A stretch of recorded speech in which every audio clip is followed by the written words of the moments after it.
நாங்கள் எங்கே இருக்கோம்னு பார்த்தீங்கன்னா, நம்ம மாடு ஜல்லிக்கட்டு மாடு அவிழ்த்து விடுற இடத்துல தாங்க இருக்கோம். இந்த வழியில தான் ஜல்லிக்கட்டு மாடு வந்து நம்ம லைனாக கூட்டிகிட்டு வந்து அப்புறமா திறந்து விடுவாங்க.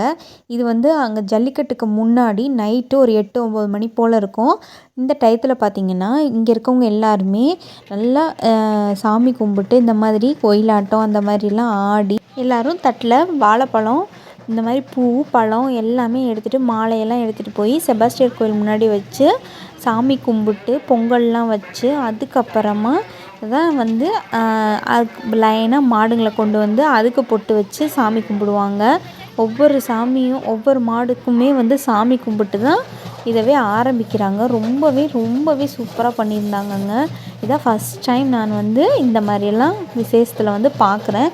இது வரைக்கும் மாடு சும்மா ஜல்லிக்கட்டு அவுத்து விட்றாங்க வந்துடும் அப்படி தான் நினச்சிட்டு இருந்தேன். ஆனால் இவ்வளோ ப்ரொசீஜர் பண்ணி அதுக்கப்புறம் தான் வந்து ஜல்லிக்கட்டுலேயே வந்து மாடுங்களை வந்து அவிழ்த்து விட்றாங்க. எவ்வளோ சூப்பராக இருக்குது பார்த்திங்களா? ஒரு ஊரே வந்து இதுக்காண்டி இவ்வளோ தூரம் பண்ணுறாங்கங்க. இது வந்து வருஷம் இந்த மாதிரி புகையிலைப்பட்டி ஜல்லிக்கட்டு நடக்குதுங்க.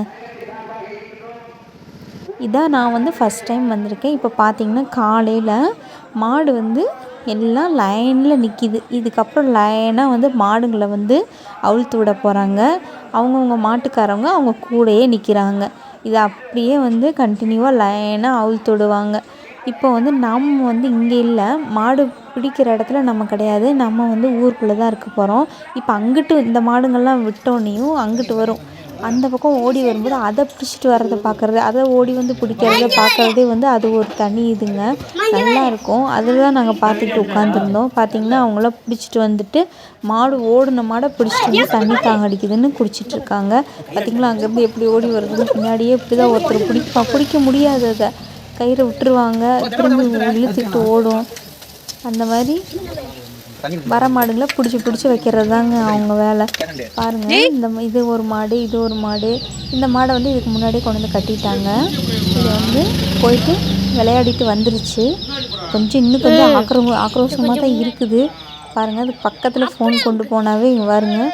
பார்த்திங்களா எப்படி மாடு முட்டை வருதுன்னு. அடுத்து ஒரு மாடு பாருங்கள், இந்த மாடு பாருங்கள். விட்டோன்னையுமே இது வேறு வழியாக வந்துருச்சு. இதையும் பிடிக்கிறதுக்கு ரொம்பவே கஷ்டப்பட்டாங்க. பாருங்கள் எவ்வளோ ஃபாஸ்ட்டாக ஓடுதுன்னு. இதே மாதிரி மாடு வந்து கண்ணுக்கு பட்டுச்சுன்னா பிடிச்சிடலாம்.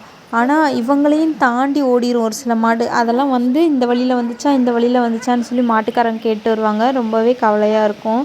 இந்த மாதிரி ஒவ்வொரு மாடாக இங்கே கொஞ்சம் பக்கத்தில் பார்த்திங்கன்னா எல்லாத்தோட மாடையுமே அங்கே கட்டி வச்சுருந்தாங்க.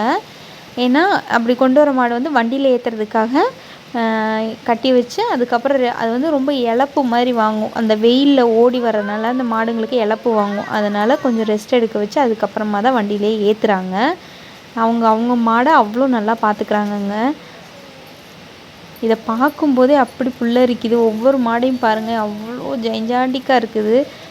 இதை வந்து பார்க்குறதே வந்து ஒரு குடுப்பனை தாங்க. கண்டிப்பாக இந்த வீடியோ வந்து உங்களுக்கு பிடிச்சிருக்குன்னு நம்புகிறேன். இதே மாதிரி அடுத்தடுத்த வீடியோவில் நான் வந்து உங்களை வந்து பார்க்குறேங்க. பிடிச்சிருந்துச்சி அப்படின்னா என்னோடய சேனலை மறக்காமல் தொடர்ந்து பாருங்கள், லைக் பண்ணுங்கள், ஷேர் பண்ணுங்கள், மறக்காமல் சப்ஸ்கிரைப் பண்ணிடுங்க. பாய். உங்களை நெக்ஸ்ட் வீடியோவில் வந்து பார்க்குறேங்க.